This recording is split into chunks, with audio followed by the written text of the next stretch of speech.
Assalamualaikum warahmatullahi wabarakatuh.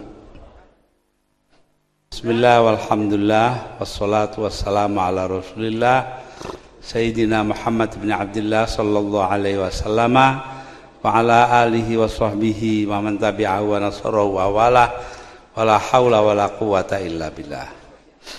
Ulama anal kiram, khususan Al-Mukarram Kiai Zaki Ubaid, Al-Mukarram Kiai Abdul Mannan, Al-Mukarram Kiai Soleh, Sahibil Bait, para pejabat pemerintahan khususnya Bapak Sekda yang mewakili Bupati, semua tenaga pengajar, mahasiswa dari universitas yang kita resmikan ini, hadirin wal hadirat. Saya datang ke sini baru kemarin, ada pondok ngalah. Ini saingannya pondoknya almarhum Kiai Hamid Kajoran Magelang yang namanya Pondok Pesantren Bodo. Sampai sekarang masih ada di bawah putra beliau Gus Bako Arifin. Para pemuka masyarakat, para hadirin dan hadirat, khususnya para mahasiswa, mahasiswi. Alhamdulillah pada pagi ini saya kemari menyaksikan dengan mata kepala sendiri, menyaksikan tok lo yang tidak lihat.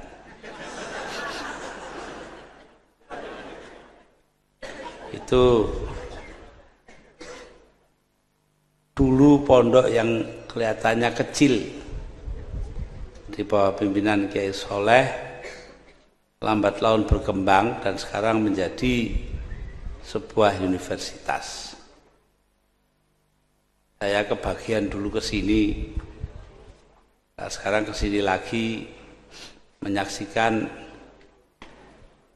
berdirinya atau berkembangnya sebuah STAIN, Sekolah Tinggi Ilmu Agama Negeri, Islam Negeri, menjadi sebuah universitas.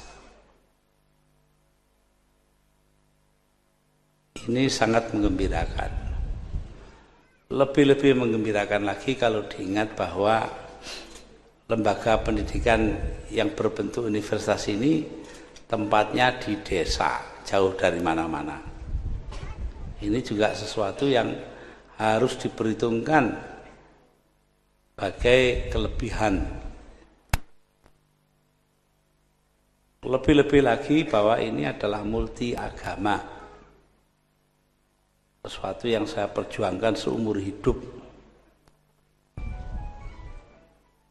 Nah ini ada romo, ada pendeta, ada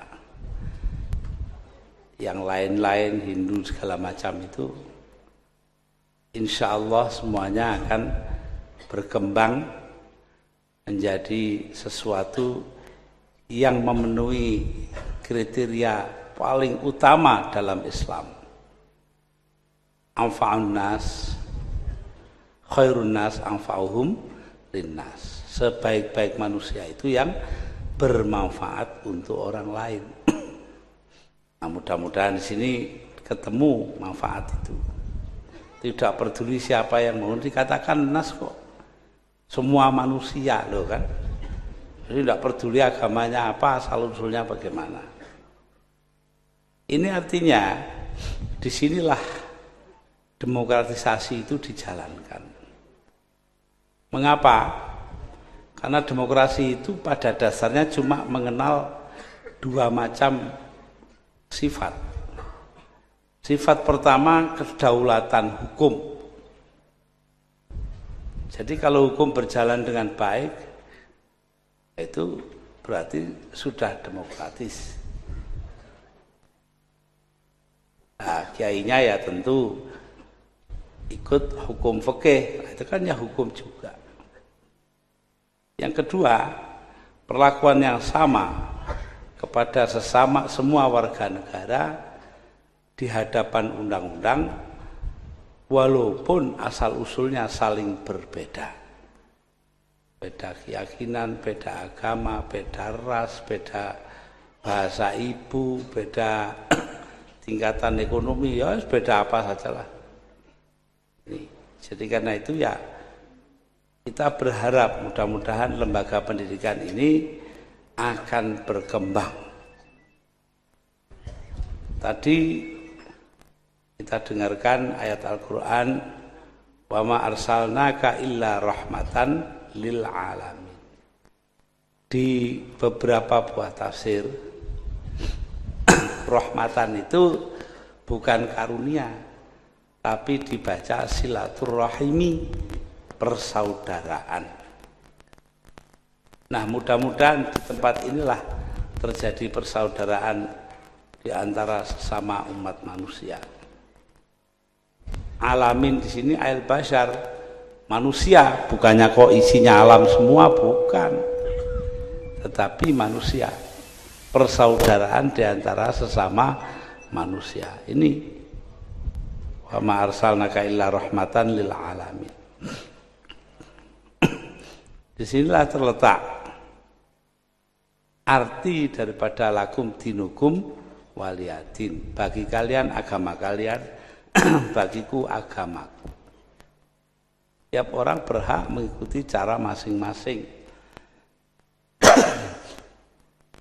Beberapa hari yang lalu saya dapat kiriman CD compact disc dari Kiai Haji Ahmad Mustafa Bisri di Rembang. Isinya adalah tembang bahasa Tegal. Tembangnya siapa? Tembangnya seorang yang dianggap kejawen. Saya simpan di rumah. Saya tulis tulisan di koran. Saya katakan bahwa saya dapat sangat terpengaruh. Mengapa? Karena betulnya kejawen dan orang seperti saya itu sama. Sama dalam hal kalau status itu semua sama banyak, saya kira sih tidak masalah. Tapi sama dalam hal keyakinan. Saya orang santri, kalau tadi Kiai Soleh bicara bahwa pesantren Tharekat Qadiriyah Naqsyabandiyah itu dikembangkan di sini, maka saya ini sebagai orang Tebuireng itu diwarisi Tharekat malah lebih macam-macam. Ada Qadiriyah, ada Naqsyabandiyah, ada Syadziliyah, ada Syattariyah dan sebagainya. Jadi lebih beraneka ragam. Tetapi satu yang saya tidak, yaitu ikut wahdatul wujud, wahdatul syuhud, sebuah aliran tarekat yang diajarkan oleh Ibnu Arabi. Kenapa? Karena saya tunduk dan menghormati syariat Islamiyah. Pokoknya saya menentang undang-undang dasar Piagam Jakarta dimasukkan dalam Undang-Undang Dasar 45, tidak berarti bahwa saya ini tidak ikut syariah. Syariah yang menetapkan, yang menjalankan masyarakat, bukannya negara. Ini kita harus jelas betul. Ini disahkan oleh Muktamar Nahdlatul Ulama di Banjarmasin pada tahun 1935, 10 tahun sebelum proklamasi kemerdekaan. Nah, jadi di situ diputuskan untuk menjalankan syariat Islamiyah atau ajaran agama tidak diperlukan negara Islam, titik. Ini ada di buku yang ditulis oleh Pendeta Einar Sitompul, dulu sekretaris Huria Kristen Batak Protestan, sekarang menjadi kepala Badan Litbang PGI, Persekutuan Gereja-Gereja Indonesia. Nah, dari sinilah bahwa Islam itu tidak harus formal. Ya seperti Kiai Soleh ini diwujudkan dalam bentuk lembaga pendidikan. Ini yang saya ikuti ketika PKB, Partai Kebangkitan Bangsa didirikan, itu ada seseorang membuatkan lagu Mars PKB dan himne PKB. Siapa yang buat? Seorang beragama Protestan bernama Alfred Simanjuntak. Itu saking adrenge kita ini, ya bermacam-macam asal-usul lah. Nah, jadi di sini kita harus lihat bahwa masalah ini adalah masalah yang harusnya berjalan otomatis dalam kehidupan kita. Saya merasa berbahagia berada di sini karena melihat bahwa yang menjadi ajaran tadi almarhum yang disebut semua saudara sing nok pasar sing nok ndi dulur kabeh, ya itu sudah. Lah orang tua kita itu begitu kok pandangannya. Waktu saya kecil di Tebuireng itu saya tiap hari main-main di sebuah rumah di Cukir, kira-kira ya sekilo lah dari rumah saya di Tebuireng, yang punya orang Katolik. Saking dekatnya, akhirnya rumah itu jadi gereja. Dan kalau coro santrinya diwakafkan. Ya, lah iya, untuk kepentingan agama. Terus nggak tahu saya kenapa oleh pengurusnya dioperkan kepada Bapak Muhammad Yusuf Hashim, paman saya. Jadi rumah beliau saya tinggalnya di situ. Di Tebuireng itu kan kalau nemoni tamu. Nah, jadi di sini kita melihat bahwa ini sudah lama ada di kalangan kita, tidak ada masalah apa-apa. Karena itu kalau sekarang ada yang ributkan Islam dan Islam, saya terus terang saja bingung juga. Ada pesantren ngalah, itu kan bahasa Jawa toh. Pondok-pondok dulu itu bahasa lokal, enggak ada namanya pesantren ngene ngono itu ya. Pesantren Tebuireng, pondoknya Yai Manan, pondok Singosari, sampai sekarang saya enggak tahu nama bahasa Arabnya. Iya. Oh, tahu-tahu setelah tahun 50-an itu loh. Pondok Bahrul Ulum, pondok Mambaul Ma'arif, pondok Mambaul Huda. Saya jadi bingung lah, kok cara Arab kabeh ini rek. Ya, ini artinya formalisasi, kesenangan untuk resmi dari kalangan kaum muslimin. Ini muncul karena apa? Karena kuatnya budaya Arab. Bukan karena agama, ini soal budaya saja. Sama dengan dulu bahasa Jawa, sekarang pakai bahasa Indonesia, kan begitu tuh. Saya ingat dongengnya paman saya, putranya ada di sini dengan saya,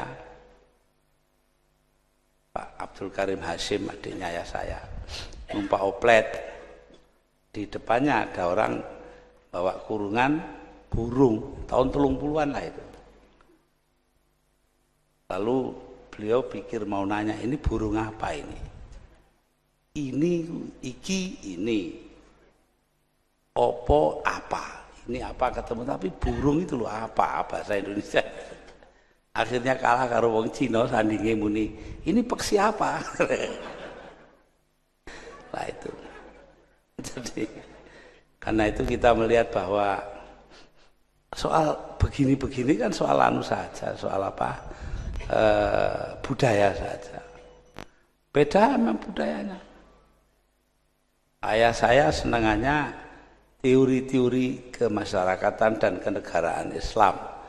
Takonono Imam Syafi'i, Imam Hanafi soal beginian warak jawabnya. Adiknya Abdul Khalik Hashim senengannya tauhid. Buat sampai mencret takon tauhid dia jawab. Tapi adiknya Pak Abdul Karim Hashim itu senengannya adab, sastra Arab. Ya enggak apa-apa, memang bisanya cuma itu. Artinya yang Arab itu, sastra Inggris ya tangan kadung tuwek. Lah ya. Tapi tanya itu. Di rumahnya beliau itu ada Hamas satu Abi Tamam. Itu yang menunjukkan kesenangan beliau kepada sastra Arab.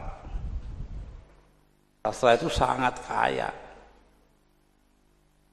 dan sinis. An-Nabi Ghadzubiani, penyairnya, mengatakan dia dikuyok-kuyok terus oleh para politisi. Akhirnya dia mengatakan, walasta bimustabiqin akhon la talumuhu ala syu'athin ayyur rijali muadzabu. Kau bukan orang pertama yang menyakiti saudaranya. Loh itu loh. Politisi senengannya lah ngono.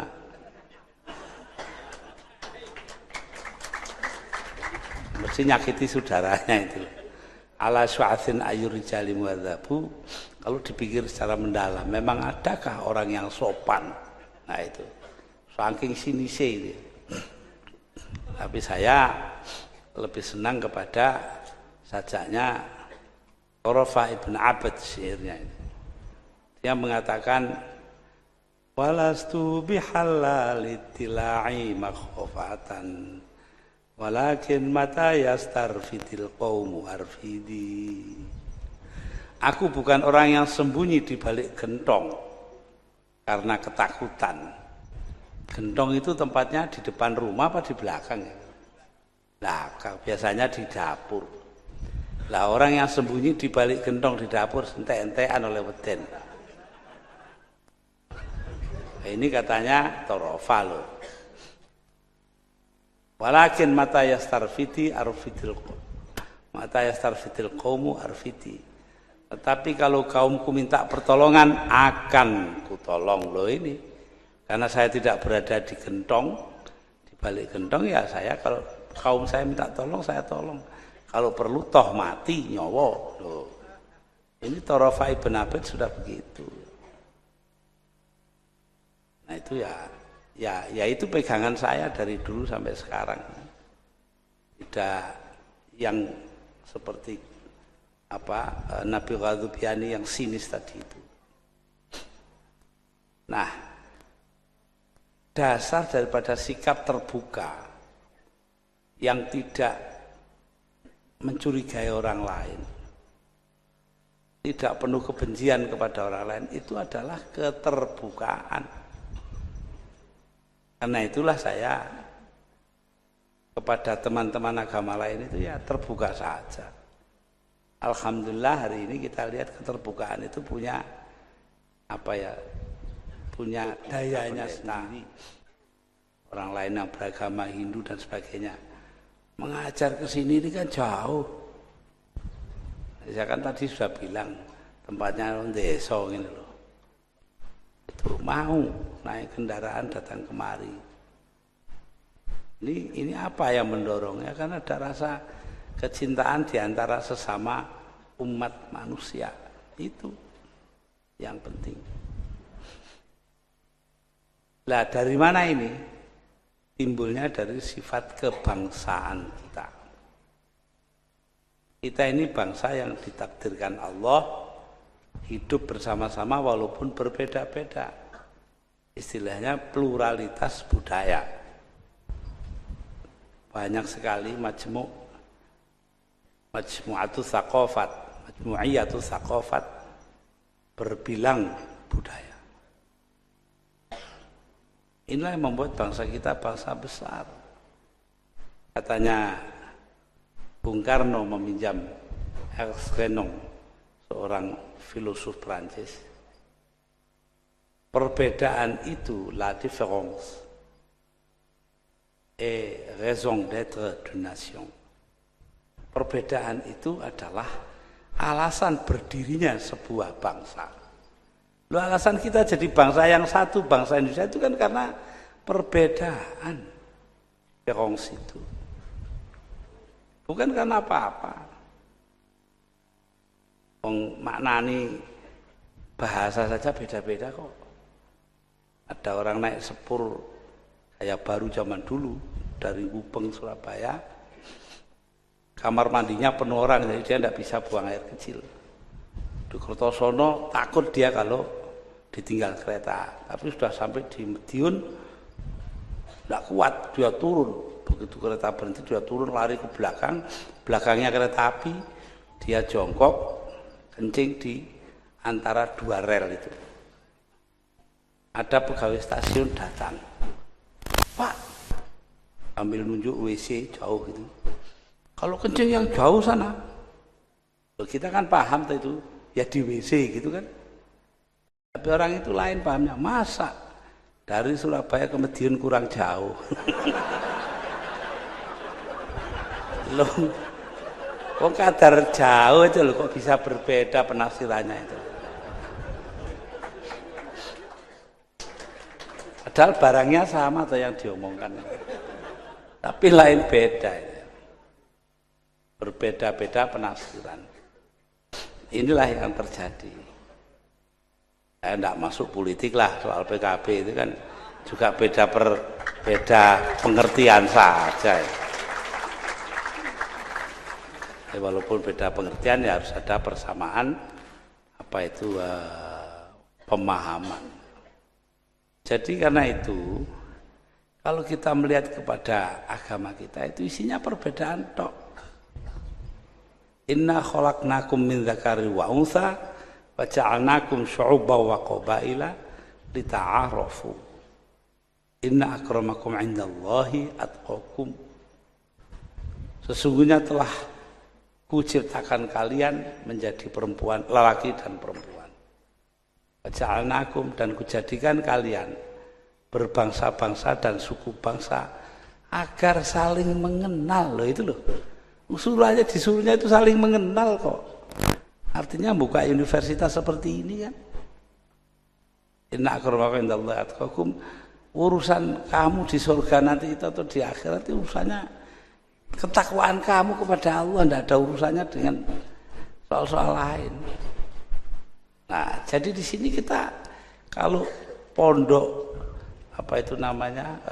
ngalah ini punya perguruan tinggi macam-macam begitu, ya itu tidak lain mengamalkan apa katanya Al-Quran. Tidak kok ngawur, tidak ada dasarnya. Pokoknya diruya ini nggak tahu saya. Jangan ada ya, ini tadi sudah bilang inna khalaqna wa ma arsalnaka illa rahmatan lil alamin. Mungkin itu tok, mungkin juga tambah yang ini.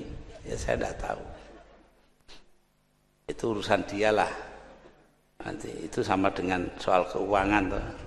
Saya juga tidak boleh ikut mikir. Katanya dokter sampai tahun 2000 tidak boleh mikirkan uang. Oh gitu. Ya wis enggak wani. Nah, para hadirin dan hadirat, atas dasar inilah kita membuat lembaga pendidikan yang sekarang masih terasa unik, menyendiri. Tapi saya yakin dalam jangka panjang akan menjadi sesuatu yang biasa, akan menjadi apa yang dilakukan oleh kebanyakan orang di Indonesia. Kiai-kiai sendiri sudah begitu ulama itu. Yang tidak boleh di kalangan ulama itu kan sebetulnya pecah toh. Pecah saja. Ya. Pecah saja, tidak bisa lain lagi. Tafarruk, pecah. Dan tidak boleh itu. Kalau berbeda-beda monggo. Wa'tasimu bihablillahi jami'an wala tafarraqu, katanya Quran. Berpeganglah kalian ke tali Allah dan jangan terpecah belah. Beda boleh, yang enggak boleh itu pecah. Karena itu tadi saya ke sini, saya mampir di Mbak Yu saya. Siapa Mbak Yu saya? Suson itu. Mbak Yu saya Suson itu ibunya Saifullah Yusuf. Boleh ribut tapi ya seduluran harus tetap. Seduluran harus tetap. Tapi perkara nanti bagaimana tuh itu nanti ada permintaan dari Pak Hasyim Muzadi untuk ketemu saya. Saya bilang, itu aja pakai minta. Dilihat saya ada di kantor, datang. Saya ini lantai 1, dia lantai 5. Selesai. Tapi kalau saya suruh ngakoni sebagai ketua, ya nanti dulu.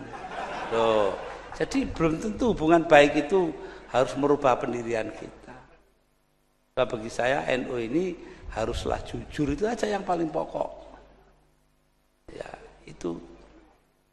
Nah, kalau warganya saja harus gitu, apalagi pimpinannya kan begitu tuh. Nah, ini.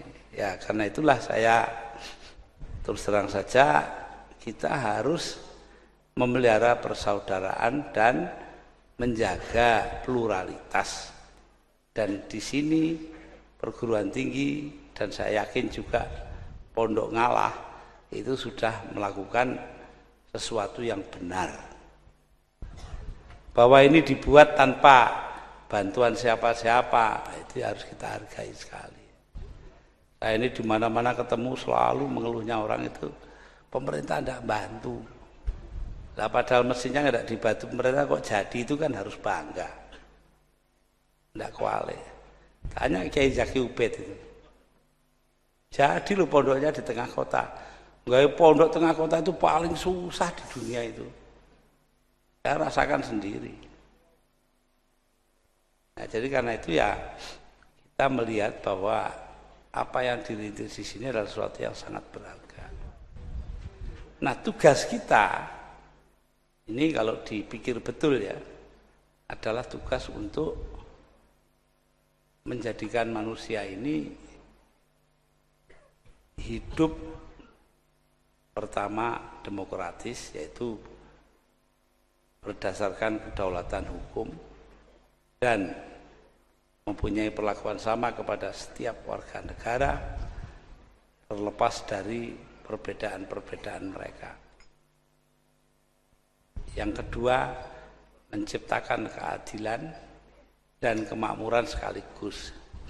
Adil tok ndak pakai makmur negara komunis. Makmur tok ndak pakai keadilan negara kapitalis. Lah Indonesia ini ma baina wa baina. Nah itu ya begini ya ndak begitu. Tapi separuh-separuh lah. Nah, ya dulu ini bapak-bapak yang beragama lain perlu saya ceritakan bahwa saya dulu itu kalau pidato wong beling ya lalu bilang Indonesia ini bukan negara teokratis, negara Islam, juga bukan negara sekuler karena agama punya peranan. Jadi bukan sekuler, bukan teokratis, artinya Indonesia ini negara yang bukan-bukan. Nah ini ya Pak lu wong beling kon pidato salah sing ngakon. Nah, para hadirin hadirat, ini saja yang sebetulnya menjadi inti kita, keadilan, kemakmuran, demokrasi. Ini yang persatukan kita, bersamakan kita. Satu yang ingin saya rembuk di sini, saya kemukakan. Banyak pertanyaan kepada saya, Pak, di kampung saya ada gereja. Ya baik toh. Enggak apa itu wong Kristen itu lebih piye? Cuma 30 orang saja, 40 orang saja bikin gereja. Nanti ada lagi bikin gereja lagi. Saya bilang lah inilah bedanya Islam dan Kristen. Orang Islam itu sing Muhammadiyah, sing Syiah, sing Sunni, sing NU. Barangkali itu bisa duduk di masjid yang sama, sholat dengan imam yang sama. Itu loh.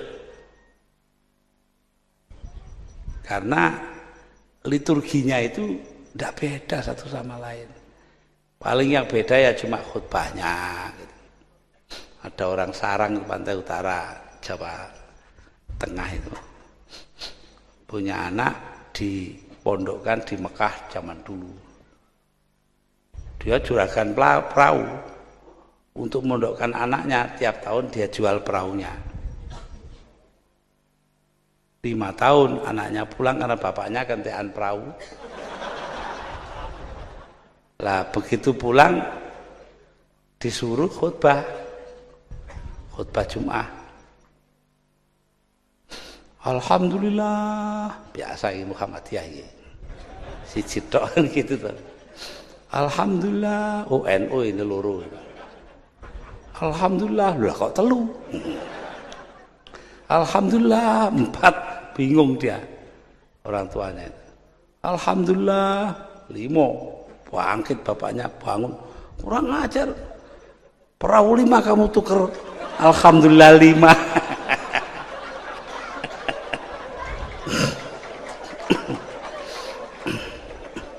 Tapi pada dasarnya ya walaupun bagaimana orang khutbah itu ya segitu-gitu itu. Sampai dibujui saja tidak tahu kok. Mergo khutbah cara Arab yang dibujui wong Jawa. Jadi ada khotib orang Arab biasanya jual minyak wangi di kampung hari Jumat di daulat suruh jadi khotib. Nah, dia khutbah itu. Al-Jawi yakul khanas. Orang Jawa makan ular.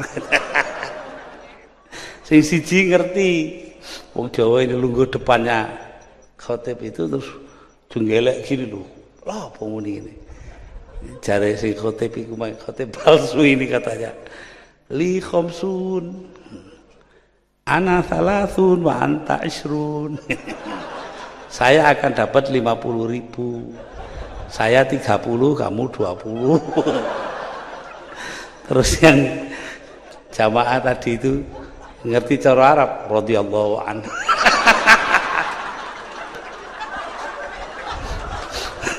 Badar sampai Jumat. Ya, jadi di sini ya salah paham tuh setiap bahasa ya punya. Ada orang Arab kawin dan orang Madura ya. Sing Arabe alus, sing wedoke sari rapet wong Madura. Jadi malam pertama Arabnya nekat terus sing wedok sakit Tuhan. Nah, wong Purwosari kan tahu tuh sakit itu sakit. Katanya si suaminya, wallahi anak Arab tulen bukan sekek. Ngaku sih kayak itu piye. Ya, kalau kita perbedaan-perbedaan kita terus-teruskan wah susah ini. Saya suka ngaji orang Sunda. Orang Sunda itu di stasiun Cirebon lama nunggu di depan WC kakus. Dibuka orangnya keluar dari dalam sambil masang celonanya keluar. Lah si Sunda ini kan orangnya halus. Atos, maksudnya atos itu sudah gitu. Si Jawanya salah paham. Wah, atos mencret toh.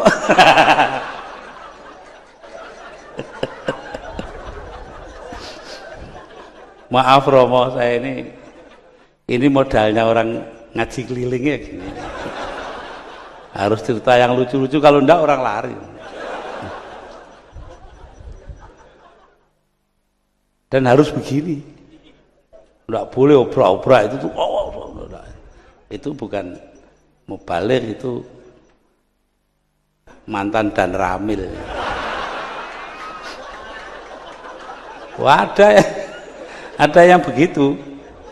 Mantan dan ramil suruh khutbah. Ya ayyuhan nas, ittaqullah haqqa tuqatih wa la tamutunna illa wa antum muslimun. Wahai manusia, bertakwalah kalian kepada Tuhan kalian.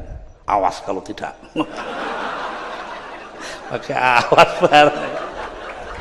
Lah itu baru khutbahnya sana itu.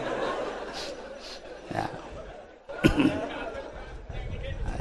Jadi begitulah para hadirin hadirat, ini mestinya serius jadi guyon ini. Saya minta maaf pada Kiai Soleh ini.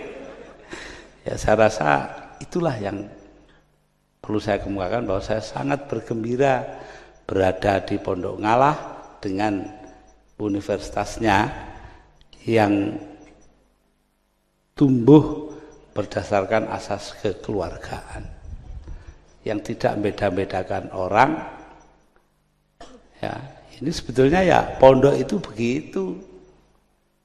Di mana-mana dulu pondok tidak beda-bedakan orang. Anaknya yai gede ya tempiling udah. Iya. Saya waktu kecil itu pernah yang tukang lampu itu namanya Mbah Saleh, akhirnya jadi Surya NU, sekarang udah mati di Nganjuk. Lah satu hari saya dengan teman saya, kamu ajak Mbah Soleh itu. Diajak entah nggak tahu diajak beli apa. Saya ke dalam ngambil lapnya lampu itu kan. Tak karu-karuan ambune, tak celup banyu, saya lempar ke tengah masjid. Padahal sana orang tidur jejer-jejer gitu loh. Sebentar aja roto sak masjid kena kafe. Lah itu. Jadi persamaan sampai kepada gangguan saja ya sama.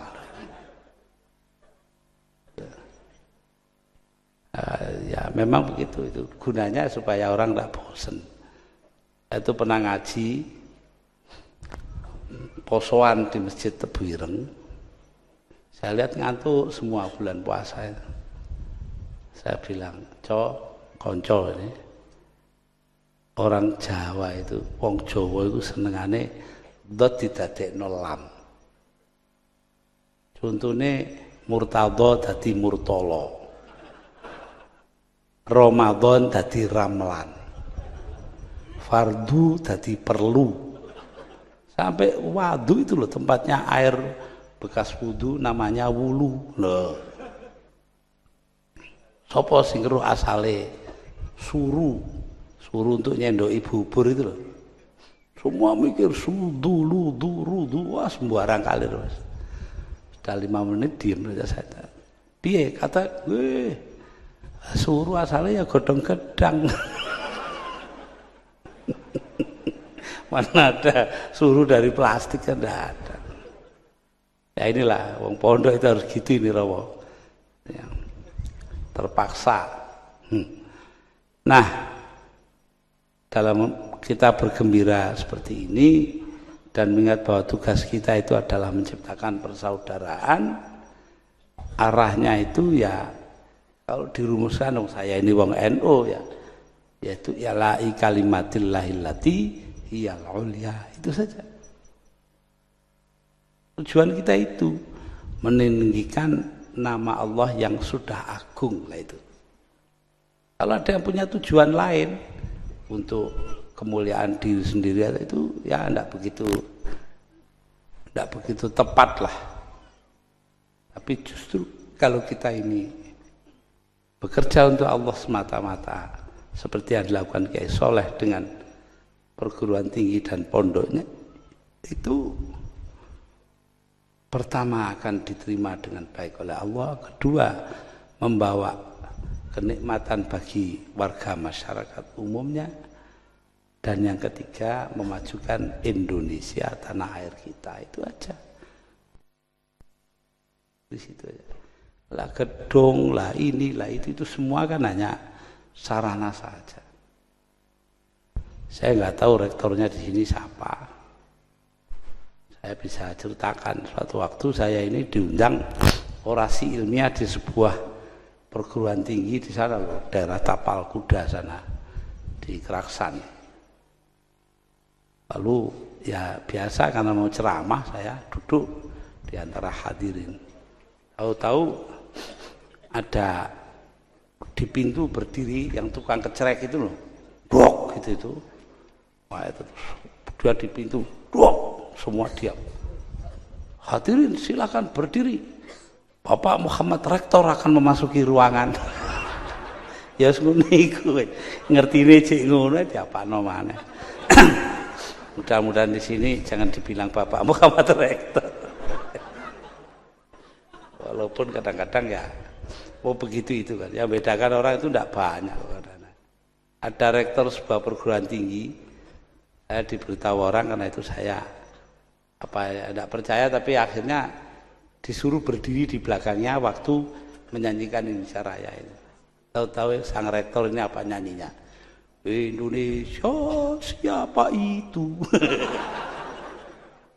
Gimana ini?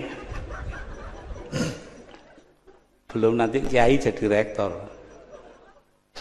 Sehabis jadi apa itu namanya inspektur upacara Menwa, resimen mahasiswa, dia turun untuk memeriksa barisan kehormatan. Sana komandan upacaranya ada di pojokan.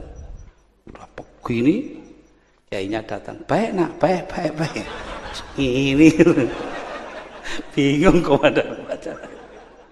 Salaman tak sampai ya ini. Ya itulah. Jadi orang memang dibawa kebiasaannya sendiri-sendiri. Ya disinilah tempatnya kita menerapkan ukuran-ukuran yang sama bagi setiap orang.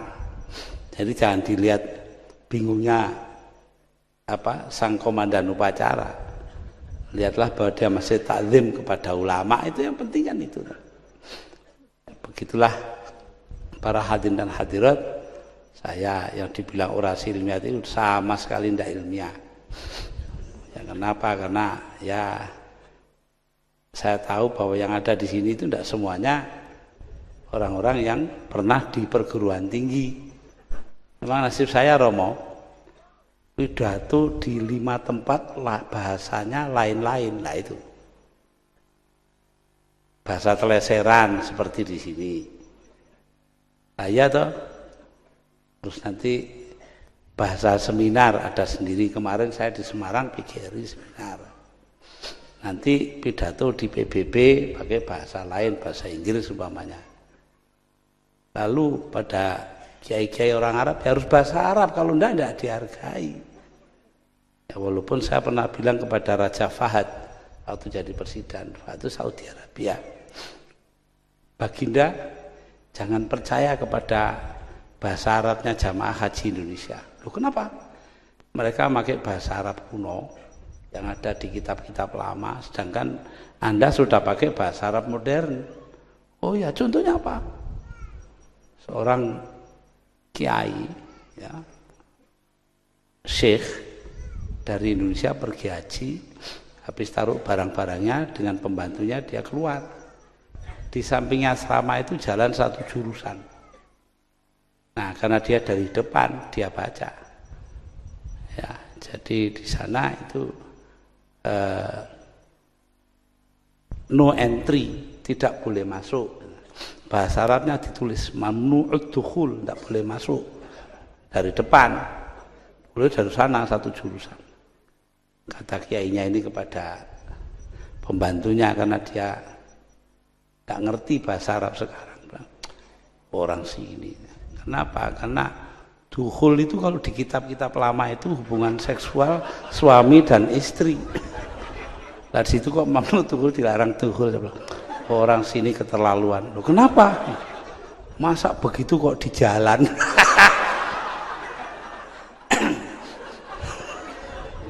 Raja Fahad ngoyo kepingkel-pingkel.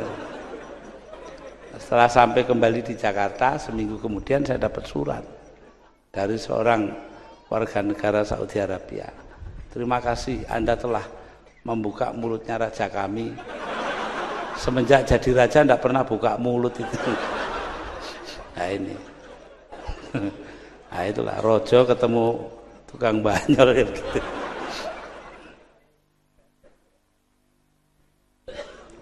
Nah, karena di hadapan Romo, saya tidak tahan terpaksa menceritakan yang ini belakangan ini sebagai penutup. Beberapa bulan sebelum wafatnya, Sri Paus datang ke New York di Amerika Serikat. Sore-sore dia naik mobil di pinggir kota kan sepi. Dia bilang kepada supir, "Pir, berhenti. Anda pindah ke belakang, saya ingin belajar nyetir." Umurnya 84 tahun. Jalan saja setengah mati, nyetir 2 menit masuk Solokan. Polisi datang, urusi semuanya beres, ya tidak kecelakaan, pelan aja. Dia telepon tuh polisi itu pada komandannya. Dan saya ini lagi ngurusi orang penting kecelakaan. Siapa? Presiden? Bukan. Wakil presiden? Bukan. Menteri? Bukan. Senator bukan, gubernur bukan, wali kota bukan. Nah, siapa? Nggak tahu. Supirnya saja paus. Sing diurusi kita malah supir sih noburi. Ya ini saya tidak tahan. Di hadapan pastor ya saya terpaksa tutup. Demikianlah para hadirin, kalau diterus-teruskan tambah tidak karu-karuan. Nanti ngambrak enggak karuan, ya lebih baik berhenti di jalan. Terakhir saya usulkan ini teleseran itu untuk menjadi pedoman kita, kata-kata seorang penyair Arab. Waladatka ummuka ya ibna Adam bakiya wan nasu haulaka yadhaku nasurura faj'al li nafsika antakuna idza bakau fi yaumi mautika dhahikam mazrura. Ibumu melahirkan engkau, wahai anak Adam. Ketika itu engkau menangis. Tidak ada bayi lahir, tidak ada. Wan nasu haulaka yadhakuna surura. Manusia sekitarmu semuanya tertawa gembira. Oh, bayinya lahir selamat gitu ya. Waj'al li nafsika an takuna idza bakau. Karena itu buatlah dirimu ketika mereka menangisi engkau di hari kematianmu. Loh itu. Dhahika masrura, engkau sendiri yang tertawa karena gembira. Itulah hidup, itu esensinya di situ. Jadi ini yang saya minta supaya padanya ini itu semua arahnya itu satu, berbuat baik untuk orang lain. Khairun nas anfa'uhum linnas.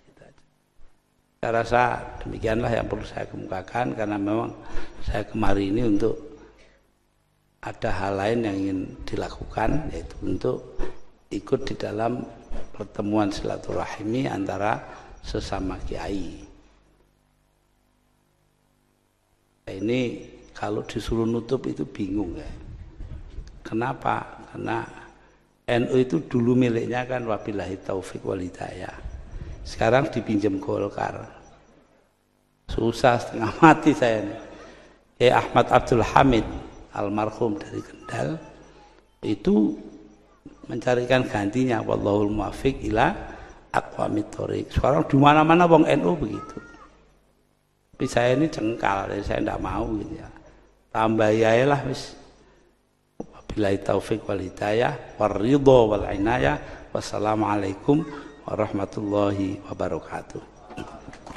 Hadirin, pada akhirnya agar negara Indonesia tercinta ini tetap aman, tiada aral yang melintang demi menuju baldatun thayyibatun wa rabbun ghafur, diakhiri dengan pembacaan doa oleh Al-Mukarram Kiai Haji Abdurrahman Wahid yang didampingi Kiai Haji Muhammad Soleh Barudin, Kiai Haji Abdul Manan, dan para tokoh agama. Masing-masing kami persilakan Romo Irwanto dari Kristen Katolik, Bopo Yudi dari Konghucu, dan Pendeta Lantu dari Kristen Protestan berkenan mengambil tempat.